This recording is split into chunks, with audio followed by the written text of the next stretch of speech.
हमार नाम मनीष कश्यप है और चनपटिया विधानसभा से हम चुनाव लड़े के तैयारी करता नहीं और हम जहां भी जाता नहीं सबसे पहले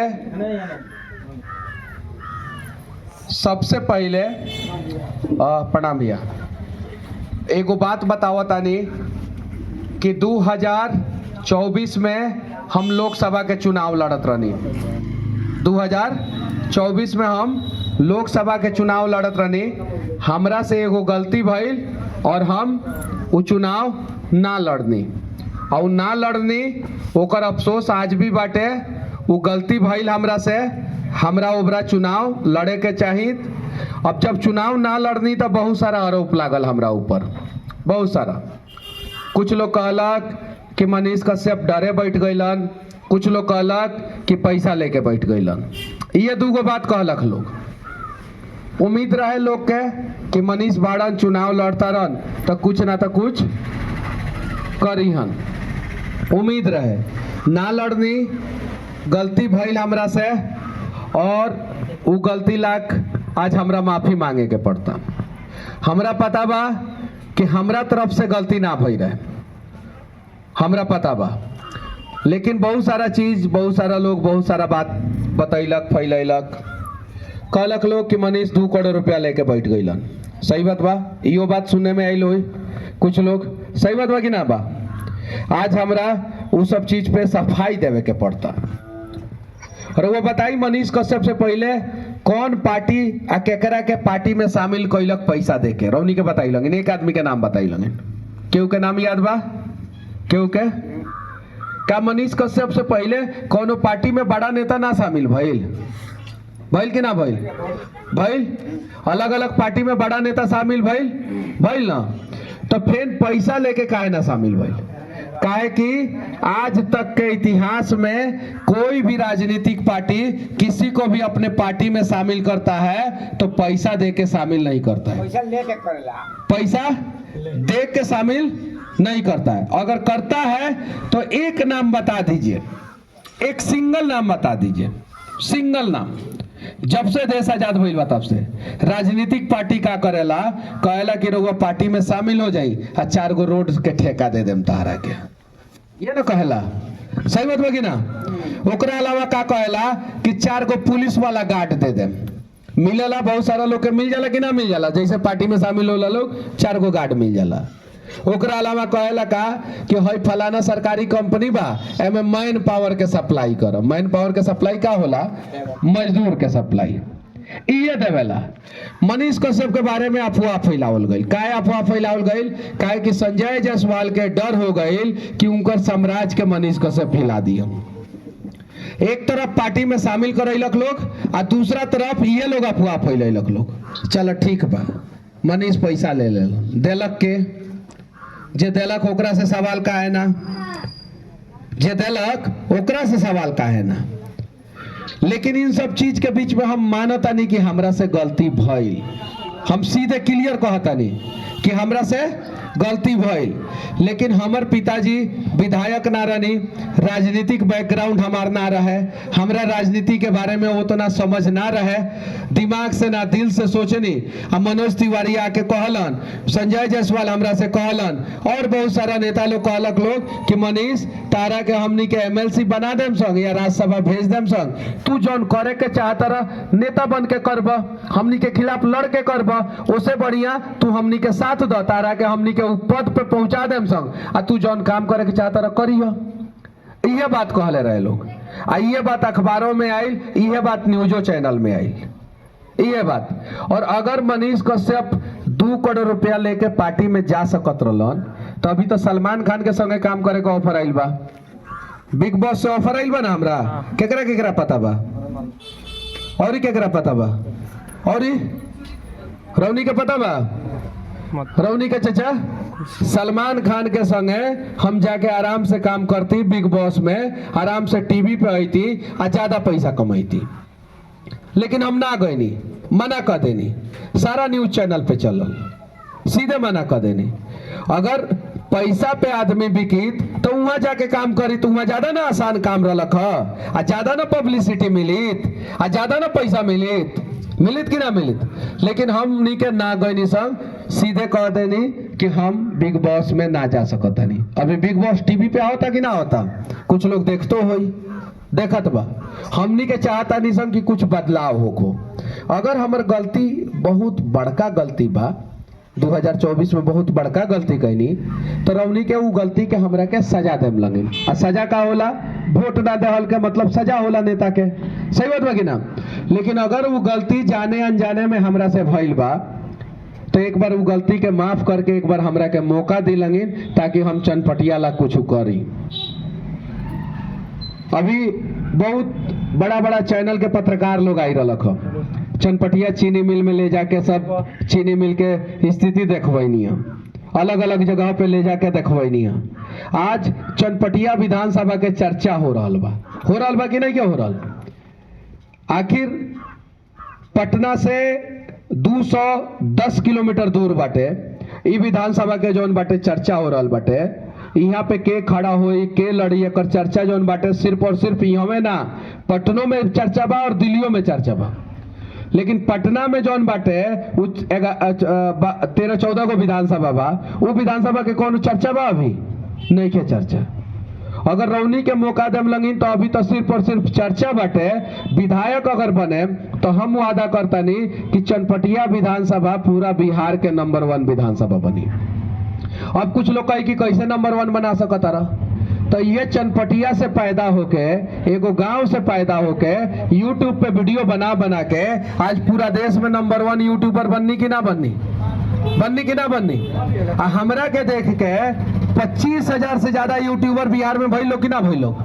जब हमरा के देख के हो सकता थे लोग, तो हमरा के अगर वो लायक रौनी के बनाए लगिन तो हम कुछ ना कुछ चनपटिया लग जरूर कर सकतनी। हमनी के टारगेट बा कि केहू गई 2,000 रुपया पेंशन दिसंबर महीना से, जितना बुजुर्ग लोग बाटे लोग वो लोग के 2,000 पेंशन।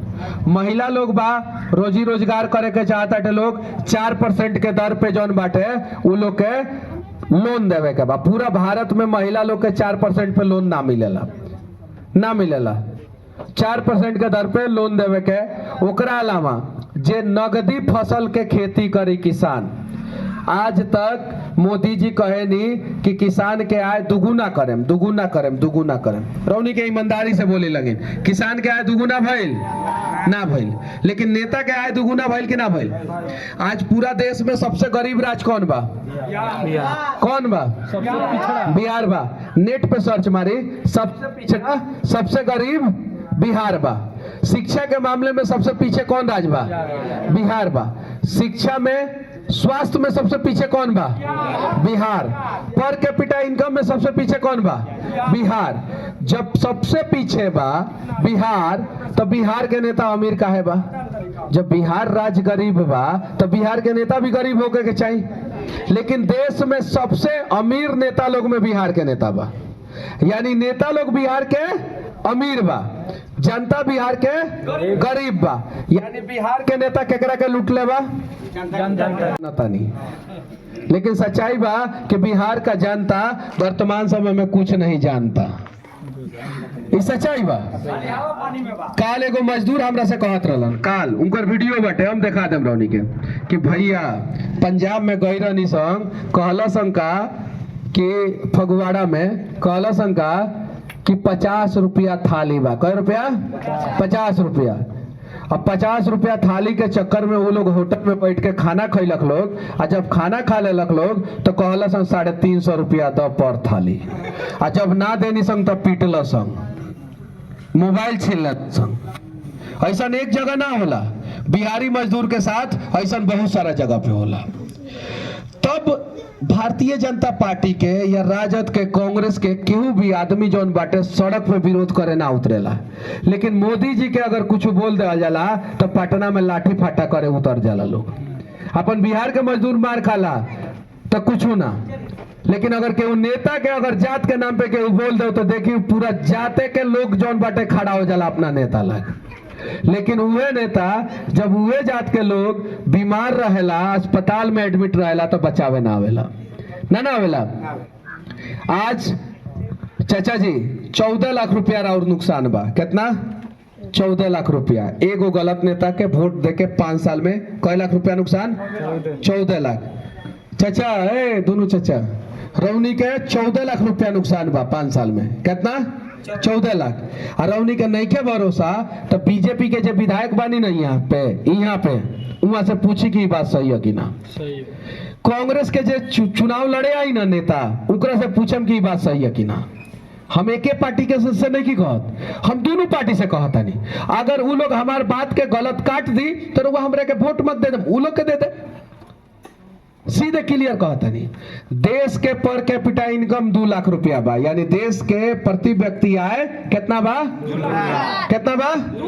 2 लाख। और होशियार बिहार के लोग के प्रति व्यक्ति आय कितना बा? 60,000 रुपया। कितना? तब बिहार में बैठ के हमनी के कहनी सो हमनी से ज्यादा तेज के बा, कहनी सो कि ना कहनी सो। देश के लोग के आय कितना बा? 2 लाख रुपया सालाना। देश का व्यक्ति प्रति व्यक्ति आय 2 लाख रुपया है। सम्राट चौधरी वित्त मंत्री बिहार के हैं, निर्मला सीतारमण देश के हैं। फोन करके पूछिए, नहीं फोन करना है तो वो लोग खुद डेटा डाले हैं, यूट्यूब पे वीडियो है, जाके देख लीजिए। उन लोगों का स्टेटमेंट है, नेता का स्टेटमेंट है, मेरा नहीं है। कितना है देश का? 2 लाख। होशियार बिहारी के कितना बा? 60,000। एक साल में नुकसान कितना भइल? कितना चाचा? होशियार बिहारी के कितना नुकसान भइल एक साल में? 1,40,000। होशियार बिहारी 1,40,000 रुपया के नुकसान में एक साल में। 5 साल में कितना नुकसान भइल? कितना भइल? कितना? ताली बजाई लगी नहीं लगी, रउआ मत बजाई, रउआ लाख ताली बजवा। ठीक बा? 7 लाख रुपया। और रउआ घर में अगर 18 से 60 साल के बीच में अगर 2 आदमी बा तब कम से कम 2 आदमी हर परिवार में बा कि ना बा? 14 लाख रुपया कम से कम नुकसान बिहारी झेलेला। और तब कहेला एक बिहारी सब पे भारी। तब कहेला एक बिहारी सब पे भारी। हो जौन लइका बा ना ओकरो मम्मी पापा जौन बाटे 14 लाख रुपया के तू तोरा के कहतन बाबू। हाँ हाय चाचा जौन बानी ना पियर की गमछा ले बानी, ई चाचा जी इहो के नुकसान बा। हाय टोपी लगा के जिन हंसत न बड़ा इनकरो परिवार के 14 लाख रुपया नुकसान बा।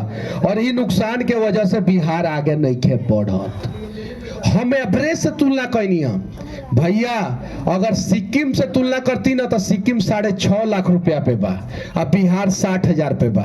तो उससे तुलना करती ना तो 5,90,000 रुपया के सालाना नुकसान बा। अब 5 साल में जोड़ ली सीधे 25 लाख से ज्यादा हो जाई। और 2 परिवार बा तो 50 लाख से ज्यादा हो जाई। गुजरात से तुलना करती तो गुजरात के 4.5 लाख बा। 4.5 लाख में 60,000 घटा दी, लगभग 4 लाख रुपया सालाना। और 5 साल में 20 लाख और 2 परिवार बा तो 40 लाख। गुजरात से तुलना करें तो हम देश के एवरेज से तुलना कैनी। लोग कहलक हमरा के कि मनीष बबुआ तू ये भाषण देव तो ए पर लोग वोट ना दी। सच्चाई बा चाचा के कुछ नहीं के समझ में आवत, सच्चाई बा। लेकिन हम कहनी कि हम पढ़ल लिखल बानी तो हम लोग के बीच में जाके पढ़ल लिखल नहीं और बात कर रहे हम कहनी हम ये सब बात कर रहे। यहाँ तो 5 किलो राशन पे वोट मिला था। कितना? 5 किलो राशन पे मोदी जी के 2 बेर हमनी के 39 को सीट देनी सन। 5 किलो राशन के कीमत महीना में कितना भइल? 150 रुपया, 30 रुपया किलो के हिसाब से। ठीक बा?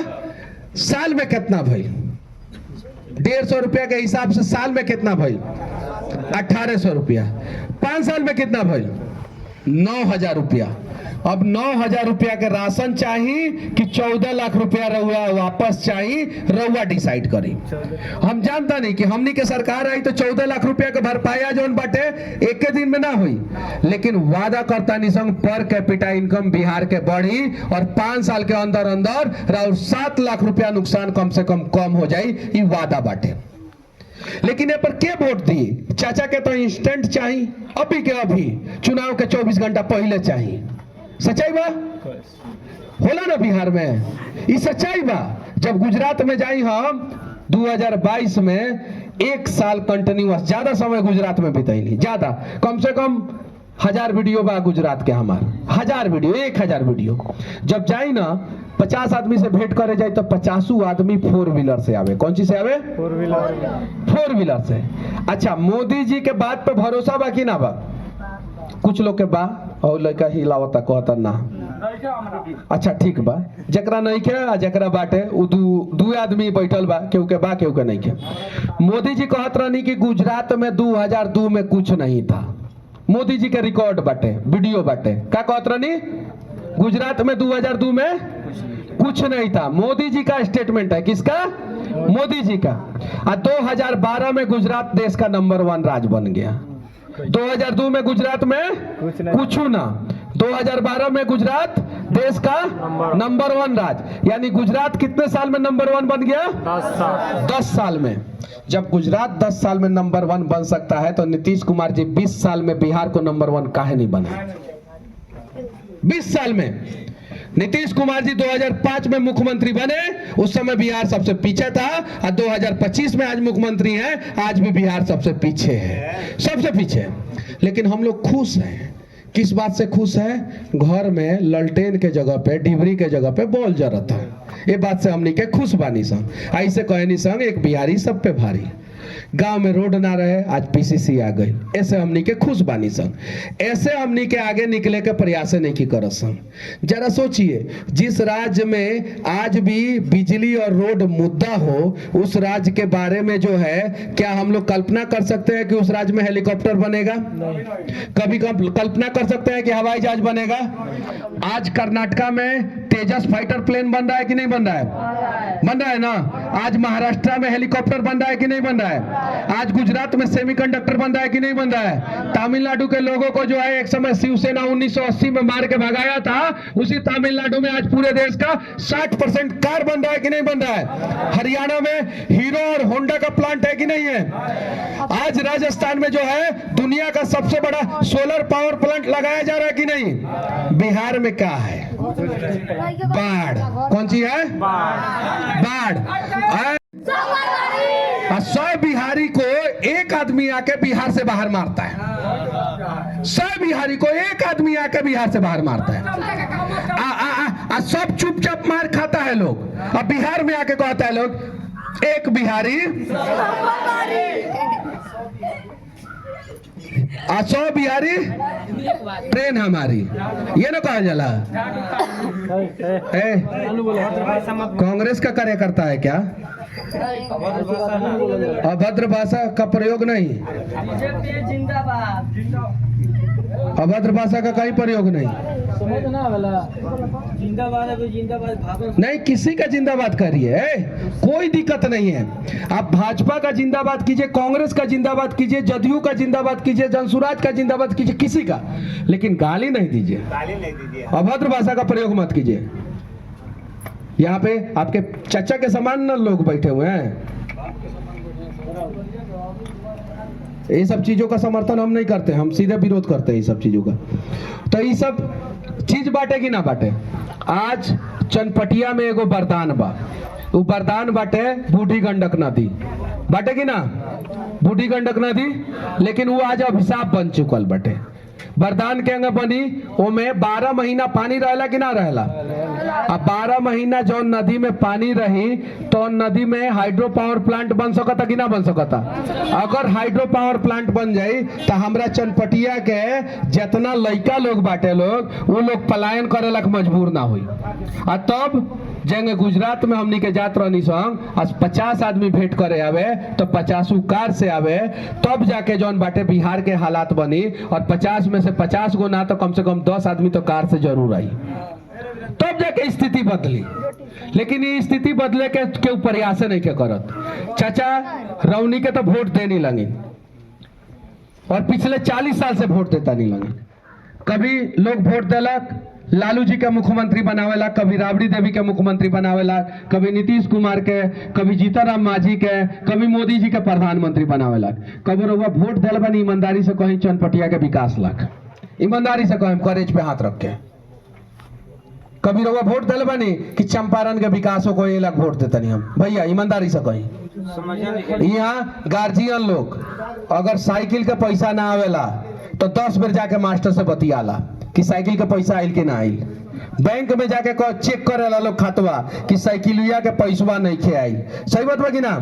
पोशाक के पैसा चेक करे जाला लोग कि ना जाला लोग। लेकिन वह गार्जियन कभी स्कूल में जाके बोलता है कि मैथ का टीचर मैथ पढ़ा रहा है कि नहीं, फिजिक्स का टीचर फिजिक्स पढ़ा रहा है कि नहीं, केमिस्ट्री का टीचर केमिस्ट्री पढ़ा रहा है कि नहीं? कभी जाके स्कूल में गार्जियन चेक करता है सरकारी स्कूल में? कभी एक सिंगल आदमी जाके चेक किया है कि मैथ का टीचर बाकी ना? पूरा गांव के लोग एप्लीकेशन लिख के दिले बा कि हमरा यहाँ के सरकारी स्कूल में जौन बटे साइंस के टीचर नहीं के कहीं दिले हुई लोग तो रियरली 1-2 आदमी पूरा बिहार में हुई, उससे ज्यादा ना हुई। यानी हमनी के अपना लाख लड़ते नहीं की सब, हमनी के अपना लाख लड़े के बाटे। अगर वो लड़ाई में मनीष कश्यप जैसन आदमी ठीक ठाक लड़त रहन तो हमरा के साथ दी लगिन, और नहीं की लड़त तो हमरा से बढ़िया आदमी के चुनी लगिन, हमरा से बढ़िया आदमी के। लेकिन हम देखे नहीं जेकरा सबसे ज्यादा ज्ञान होला बिहार में, जेकरा सबसे ज्यादा ज्ञान होला वो कहला कि पार्टी के टिकटवा लेके आना जब बबुआ, कहला लो कि ना कहला लो। यानी आप लोकतंत्र में जो है अपनी मजबूती को खत्म करके पार्टी को मजबूत कर रहे हैं। यानी आपका कोई वैल्यू नहीं है। कोई भी आदमी पार्टी से टिकट लेके आ जाएगा उसको वोट दे दीजिएगा। पार्टी के नाम पे वोट क्यों दिया जाएगा? तेजस्वी यादव कह रहे हैं कि लालू जी के और राहुल गांधी के देख के वोट दी, और प्रशांत किशोर कहता रहन कि बिहार के विकास जे कर सकता ओकरा के वोट दी, अपना बाल बच्चा के मुंह देख के वोट दी। अब रौनी के डिसाइड करे के बा कि लालू जी के मुंह देख के और राहुल गांधी के मुंह देख के वोट देवे के बा कि विकास के मुंह देख के और अपना बाल बच्चा के मुंह देख के वोट देवे के बाटे। रौनी के डिसाइड करे के बाटे। हाई कमीशन लागता रोड में, पीसी लागेला कि ना लागेला? कहीं 30% कहीं 40% लागेला ना, लागेला। ई कमीशन के लेवल ऐसा नहीं के गुजरात में नहीं के, ऐसा नहीं के महाराष्ट्र में नहीं के, ऐसा नहीं के तमिलनाडु में कर्नाटक में नहीं के, हर जगह कमीशन बा। लेकिन सबसे ज्यादा कमीशन कहाँ बा? बिहार में। कहाँ बा? और अगर हम कहीं कि 100% कमीशन खत्म कर दें तो ना हो सकता, नहीं कह सकता। अरे कमीशन लागो, अगर रोड बना तो 5% कमीशन लागो, 95 रुपया तो खर्चा कर दो। यहाँ तो 40% जौन बाटे नेताजी ले लेता रहा, अब 20% जौन काम कराओ ताटे वो ले लेता, 60% खत्म। अब 40% में काम होता, पता चलता कि रोड बनल और 6 महीना में उठी आ गई। पुल बनल, छावनी पुल की स्थिति का बा, छावनी पुल पे आवाज उठाओता नहीं सब तो कुछ नेता लोग इंजीनियर बन के कहता कि छेद जाम हो गया था। कौन सी जाम हो गया था? अरे छेद जाम हो गया था। तो छेदवा जब जाम हो गया था तो छेदवा जाम सही करने ही लोग जाएगा कि छेदवा जाम हो जाता है तो उसके लिए आदमी रखा जाता है। और जब बात करता नहीं हम विकास पे तो कुछ लोग कहता कि मनीष कश्यप 50 करोड़ के फॉर्च्यूनर पे घूमता है। कै करोड़ के? 50 करोड़। लाख और करोड़ में फर्क नहीं के बुझाना। ओकरा बात से कहता नहीं हम कि भाई यहाँ यूरिया के रंग कैसन होला, कैसन होला, लेकिन यूरिया जौन बाटे काला हो गइल बा। काला कैसे हो गइल बा? ब्लैक में मिला था। तो ब्लैक अंग्रेजी में, ब्लैक के हिंदी में कौन सी कहल जाला? काला। तो उजर यूरिया जौन बाटे रौनी के आंख के सामने करिया हो गइल, पते ना चल रौनी के, आ तब कहे लगिन एक बिहारी 100 पे भारी, एक बिहारी 100 पर भारी। लेकिन यहाँ लाखों बिहारी के एगो नेता लूट के चल जाता, हमनी के कुछ नहीं किसम बोलत। उजर यूरिया करिया के कइले बा? के कइले बा? नेता कइले बैठे लोग ना, कइले बा कि ना? कितना में मिला था यूरिया? कैसो? 700 में नहीं मिल रहा। 700 में? रउआ कैसो में मिलल? कितना? 450। एकदम सही बोलता नहीं रउआ ना, तो रउआ तनी 50 रुपया कम में मिलल हुई का? 450। रउआ चाचा जी 450। रउआ चाचा जी का? 450। रउआ चाचा जी ना ना ना ना, 50-25 तो अंतर हुई ना। रउआ सब लोग 450 को होता। केहू के 400 में मिलल बा, आ केहू के 600 में। दाम कितना बा? 266। मान ली 4 रुपया पलदारी पकड़ ली तो कितना भइल? 270। आ 10-20 रुपया दुकान के प्रॉफिट समझ ली, मान ली लोकल 10 रुपया समझ ली तो 280। अगर 280 ना 290 में भी दे दी लोग, 300 में भी दे दी लोग, तो किसान खुशी खुशी ले ली कि ना? डीओ लेता है, यहाँ के एसएमएस लेता है, यहाँ सब घूस लेता है सोन, सब परसेंटेज लेता है सोन में, तो दुकानदार क्या करी महाराज? सब घूस लेता है, सब परसेंटेज लेता है यहाँ के। अच्छा, सबके सबूत बार होगा लगे, एगो दुकानदार एगो मरेगा। अच्छा, सबके सबूत बाटे, सबके सबूत बाटे, काजे सबूत बाटे, हाँ बाटे, सबके सबूत बा, लेकिन केहू कुछ नहीं के बोलत। मनीषवा 2 करोड़ ले लेबा, केकरा लगे सबूत बा? केहू लगे सबूत नहीं के, लेकिन बदनाम जब केहू के करे रहेला ना, तो सब लोग खड़ा होके बदनाम करेला, सब लोग खड़ा होके बदनाम करेला। आंख से लौकता कि यहाँ घूस लागता ब्लॉक में, मृत्यु प्रमाण पत्र बनावे वाला राज्य बिहार ऐसा बाटे जहाँ घूस लागता, पोस्टमार्टम ला घूस लागता, सबूत बाटे, केहू चूचा कुछ नहीं के करत। मनीषवा के बारे में सब कोई कुछ बोलल शुरू कर देता। कृषि सलाहकार को तुमको लेना है लेके जाओ, तो हमको 270 में दिया गया, बाकी सबको 450 में दिया गया। 270 में मिलल बा, और 270 में मिला। ताली बजाई। यानी जे लड़ी ओकर हक ओकरा मिली। 4 रुपया काट के, 4 रुपया तो खैर पलदारी भी भइल, 4 रुपया पलदारी भइल। अब रौनी के लड़े के बा कि खाली जौन बाटे छाप देखे के बा कि बबुआ छाप बता दिया, वोट दे दे। अब रौनी के डिसाइड करी लगी। आई लड़ाई में मान ली कि रौनी के लागी किचन पटिया से मनीष कश्यप से भी बढ़िया कैंडिडेट आ गई बा, जौन अच्छा काम कर सकता, ओकरा के वोट दे दी लगी, कोनो दिक्कत नहीं के। जे अच्छा होको ओकरा के एक बेर रौनी के मौका दी लगिन, अपन ताकत समझी लगिन। का पता हमरा के मौका देम लगिन, हम अच्छा करें, का पता हमरा से ज्यादा अच्छा आदमी के मौका देव लगिन, वो और ज्यादा अच्छा काम करी। लेकिन केहू लूटे वाला के मौका मत दी लगिन पार्टी के नाम पे। अगर पार्टी के नाम पे लूटे वाला के मौका देता नहीं लगिन, तो वो लूट में जौन बाटे रौनियों के भागी बानी लगिन, रौनियों के भागी बानी लगिन। अच्छा, एगो बात बताई, जब हम पैसा लेके बैठ गईनी तो हमरा जाके अस्पताल में काहे लड़ला के जरूरत रहे? का जरूरत रहे? काहे ला गरीब के लाख आवाज उठैला के जरूरत रहे? काहे हाई कोर्ट में जाके हम PIL फाइल कईनी कि पुल बिहार में काहे गिरता? PIL फाइल कैले बानी। अब भाजपा में शामिल भइला के बाद काहे हम बाढ़ पे एगो रिपोर्ट बना के सरकार के सबमिट कईनी। बाढ़ पे, फ्लड फाइटिंग पे, फ्लड मैनेजमेंट पे, फ्लड कंट्रोल पे मनीष कश्यप सिविल इंजीनियर है, पूरा रिपोर्ट बनाया और जाके उस समय का तत्कालीन जल शक्ति मंत्री को हमने रिपोर्ट सबमिट किया। यहाँ के नेता लोग के समझ में आई कि बाढ़ का आवेला ना, लेकिन बाढ़ से कितना लूटल जाला ई जरूर समझ में आवेला नेता लोग के। यही से बाढ़ बिहार में ले आवल जाला, ना तो 75% बाढ़ कंट्रोल कइल जा सकता। कितना परसेंट? 100% क्यों नहीं के कंट्रोल कर सकत, लेकिन यहाँ तो बांध काट दहल जाला कि तनी सुख फैल जाओ, अधिकारी से मिल जाए जाला। अधिकारी कहेला कि बाढ़ का कैचमेंट एरिया जो है फलाना किलोमीटर था, इतना किलोमीटर था, उतना किलोमीटर था, अब उतना के पैसा आवेला और रौनी के पता नहीं के चिवरा मीठा के नाम पे बाढ़ के समय में कम से कम 50-50 करोड़ के घोटाला होला। कौन सी के नाम पे? कौन सी के नाम पे? चिवरा मीठा के नाम पे। और नहीं के भरोसा तो कि RTI फाइल करके देख ली। कौन सी के नाम पे? चिवरा मीठा के। अपना सरकारी अस्पताल में दवा ना मिलेला, ना मिलेला। अब रौनी के पता करी लगिन कि बेतिया के कौन आदमी है जिसका जो है हिमाचल प्रदेश में दवा का फैक्ट्री है। पता कीजिए आप लोग, जब बेतिया का आदमी का, बेतिया का नेताजी का हिमाचल प्रदेश में दवा का फैक्ट्री रहेगा, तो आपको जो है सरकारी अस्पताल में दवा मिलेगा? नहीं, आपको जो है बेतिया के प्राइवेट जो है दवा के दुकान पे दवा मिलेगा, सरकारी अस्पताल में नहीं मिलेगा।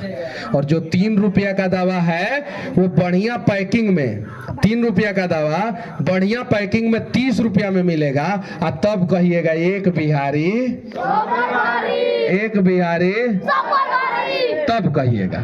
अब बिहारी से ज्यादा तेजो ना होला क्यों? कहल जाला कि यहाँ लड़का पैदा होला तो वही समय से राजनीतिक ज्ञान रहेला। आ चाय के दुकान पे बैठ जाई तो पूरा देश के इकोनॉमिक समझा देवेला लोग, समझा देवेला लोग ना।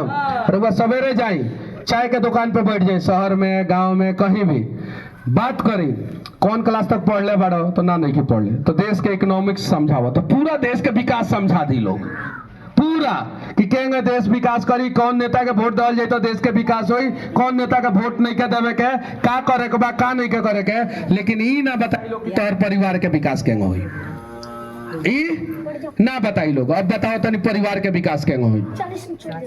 हई गमछा ई हमनी के बना सकता नहीं संग, अजहिया बनाओ शुरू कर देनी संग। गमछा कंपनी के मालिक कहलाएम संग, चाहे कंपनी छोट भइल या बड़ भइल, कंपनी के हमनी के मालिक कहलाएम संग। आजकल 1 लाख से 2 लाख रुपया के एगो मशीन आवता, रौनी के फेसबुक पे वीडियो देखे नहीं लगे कि ना देखे नहीं लगे। 1 लाख से 2 लाख रुपया में मशीन आवता, ठीक बाटे। और मशीनवा कौन सी बनावेला? चप्पल। कौन सी बनावेला? चप्पल। हैसन चप्पल बनावेला कि ना बनावेला? फेसबुक पे वीडियो आवेला कि ना आवेला? आवेला ना। हैसन चप्पल बनावेला मशीनवा।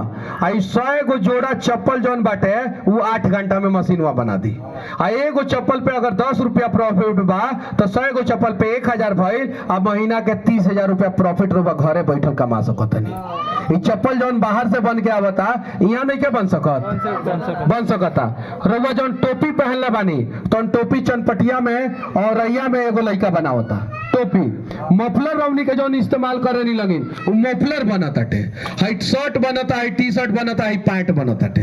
अरे भैया ये देश में हवाई जहाज बनता, आज हमरा ज्ञान देवे के पड़ता कि बिहार के लोग कम से कम चप्पल तो बना ले, पैर में पहने वाला चप्पल तो बना ले। सोची हमनी के विकास के मामला में कितना पीछे बानी संग। सोच ली ये देश में हवाई जहाज बनता, तेजस बन रहा कि ना, अपना मेड इन इंडिया है कि ना, ये देश में हेलीकॉप्टर बनता कि ना बनता, ये देश में मोटरसाइकिल बनता कि ना बनता, ये देश में कार बनता कि ना बनता, ट्रक बनता कि ना बनता, जहाज बनता कि ना बनता, पनडुब्बी जहाज बनता कि ना बनता। ये देश में बिहार में जे बिहारी कहला एक बिहारी सब पे भारी, और वे बिहार में हमरा ज्ञान देवे के पड़ता कि कम से कम बिहारी अपना पैर में पहने वाला चप्पल तो बना ले बिहार में। सोची हमनी के कितना पीछे बानी सो। तब ज्ञान देवे संग चाय के दुकान पे सवेरे 8 बजे कि देश का विकास कैसे होगा, तब ज्ञान देवे संग। आज सोचे के पड़ी हमनी के कि हमनी के विकास कैसे होई। अब पूरा देश लाख बिहारी लड़ेला। और अरुणाचल प्रदेश में अभी चीन से कौन सी भइलक झड़प भइलक कि का भइलक, बिहार के जवान शहीद भइल हो, जाके पता करम लगी। पाकिस्तान से जब मोदी जी ट्रम्प से बतिया के, ट्रम्प चाचा से बतिया के सीज फायर कर दिलन, ओकरा बाद मोदी जी कहता ना ट्रम्प के कहला पे हम ना कहनी, हम अपना मन से कहनी। आ ट्रम्प कहता कि हाँ ना हम फोन कैले रही तब तू कहल। इन लोग की लड़ाई छोड़ दी का बा का ना। लेकिन जब पाकिस्तान से युद्ध हुआ उसमें सबसे ज्यादा बिहार का जवान शहीद हुआ कि नहीं हुआ? और अरुणाचल प्रदेश में सबसे ज्यादा बिहार का जवान शहीद हुआ। पहाड़ गिर जा रहा है तो बिहार का मजदूर मर जा रहा है, कंपनी का बॉयलर फट जा रहा है तो बिहार का लोग मर जा रहा है, ट्रेन हादसा हो रहा है तो बिहार का लोग मर रहा है, बस हादसा हो रहा है तो बिहार का लोग मर रहा है, और ऊपर से जो बाटे बिजली गिर जाता तो सबसे ज्यादा बिहार के लोग मरता। तो खाली मरे लग पैदा भइल भाई सॉन्ग, खाली मरे लग पैदा भइल भाई सॉन्ग। कभी बॉर्डर पे, कभी पहाड़ के नीचे, कभी बस के नीचे, कभी ट्रेन के नीचे, कभी आसमान के नीचे। अगर मरने के लिए नहीं पैदा हुए हैं, जिंदा के लिए पैदा हुए हैं तो आप लड़िए, और नहीं लड़िएगा तो एक ना एक दिन आपके परिवार की बारी आएगी, याद रखिएगा।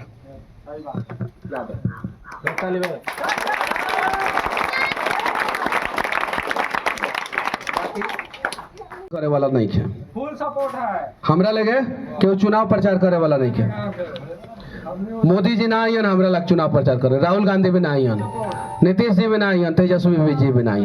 अगर हमारा अच्छा बात बा और जितना बात बोलने बानी ओकर 5% कर देम तो चनपटिया चमक जाए, 5% कर देम तो चनपटिया चमक जाए। और दूसरे को काम हो सकता, या तो कर दे में आना तो ना करे। सही बात बा।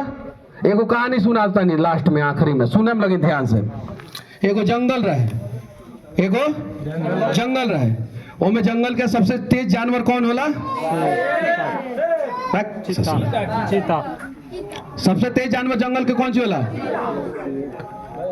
दिमाग से तेज। हाँ, कौन बोल रहा? लोमड़ी। कौन बोला का? लोमड़ी होला। सबसे तेज जानवर दिमाग से लोमड़ी होला ना सबसे तेज जानवर। तो एक बार जंगल में मीटिंग भइल, सारा लोमड़ी लोग के जौन बाटे एक आदमी बोलैलक, सारा सियार लोग लोमड़ी लोग गैलक लोग। और वो आदमी कहलक कि रात में हई पोखरा में जे भी लोमड़ी डुबकी लगा ली, अगर सियारिन होई तो वो रानी बन जाई, राजकुमारी बन जाई, और सियार होई तो वो राजकुमार बन जाई। का कहलक आदमी कि अगर सियारिन होई तो राजकुमारी बन जाई, और सियार होई तो राजकुमार बन जाई। सारा लोमड़ी लोग के समझा दिलक वो आदमी, और वो आदमी चल गई। ओकरा बाद से जंगल के सबसे तेज के होला? लोमड़ी। अब लोमड़ी लोग सोचे लगल, ससुर हमरा लगे दिमाग बा, तोहर बात हम सुने। का कहलक लोग लोमड़ी लोग कि दिमाग बा हमरा लगे, तू हमनी के सिखाइब।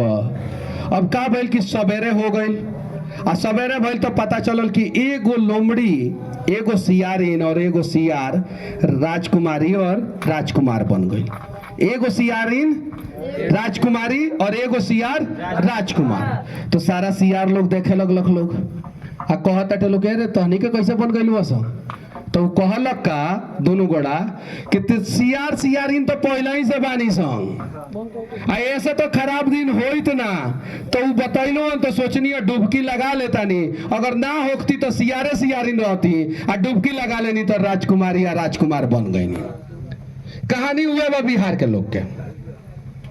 जनसुराज आइल बा, बात करता, बढ़िया बात करता, खराब बात करी मत सपोर्ट करे, बढ़िया बात करता, एक बार सपोर्ट करके देखी, का पता बिहार के हालात बदल जाई। और अगर ना बदली तो कौन अभी बहुत बढ़िया हालात में बानी लगिन, जैसन बानी लगिन वैसन रहम लगिन। सही बात बा कि ना बात बा? आ कहीं अगर बदल गई तब बिहार के हालात, तब सोचे के बाद रौनी के जौन हालात बा उससे तो खराब हालात ना होई। आ कहीं जनसुराज के मौका दे देने लगी तो हालात बढ़िया हो जाई। अब बाकी प्रशांत किशोर और मनीष कश्यप जैसा लोग बाटे ना, अपन रोजी रोटी चलाइए ली, हमनी के अपन चलाइए लेम संग, हमनी के अपन काम करिए लेम संग। अब सोचे के बाद रौनी के कि करे के का बाटे। अगर जनसुराज के साथ देवे के बा तो स्कूल के वास्ता हमनी के चुनाव चिन्ह कौन ची है? स्कूल के वास्ता कौन ची है? स्कूल के वास्ता बोरा छापना है, मुड़ी पे बोरा ना ढुआम सब हमनी के, ठीक बा? स्कूल के वास्ता हमनी के चुनाव चिन्ह। एक बेर जौन बाटे स्कूल के वास्ता पे रौनी के मौका दिलंगिन, बटन दबाई लगिन, क्या पता बिहार के हालात बदल जाई। आ तब हमनी के कहल जाई कि सच में एक बिहारी सब पे भारी।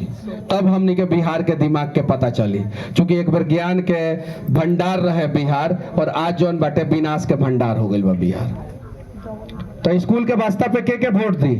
सब कोई कहां से दे? हाथ उठाई लगिन, दोनों हाथ उठाई लगिन, देम लगिन। तो हमार चुनाव प्रचार चाचा जी करे के पड़ी, आजे से चुनाव प्रचार करे के पड़ी। हमार करम आज से चुनाव प्रचार करम चाचा, करम लगिन आज से चुनाव प्रचार। भैया लगिन करम लगिन आज से चुनाव प्रचार करम लगिन ना, तो एक बेर करे लगिन आज से चुनाव प्रचार, एक बेर। का पता हमनी के हालात मिल के साथ में बदल जाए, आ उड़ल जाइए आसमान में तो साथ में, आ गिरल जाए तो साथ में। चलिए।